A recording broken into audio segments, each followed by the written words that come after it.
Създадено през далечната 1947 година, радиото в Русе е най-старата електронна медия в града. През годините той има над 40 000 абонати в цялата област. След промените и приватизацията на Националния телеком, неговите слушатели в кабелната мрежа остават около 20 000.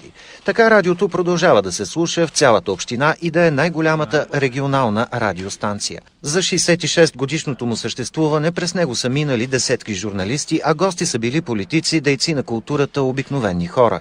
Днес в Радио Русе работят 4 души. Радио Русе си остава всъщност радиото на русенци. Ние няма как много да променим концепцията. Винаги нашата основна цел е била да информираме русенци за това, което се случва в града и в региона.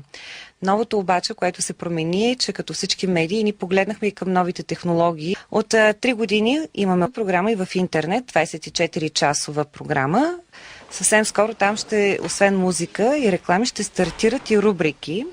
В последните години като радио от местно значение, то е подчинено пряко на общината и освен с културно-социалната си насоченост, става и част от обратната връзка на местната управа с гражданите. Средство, което значително улеснява комуникацията на властта с жителите на общината.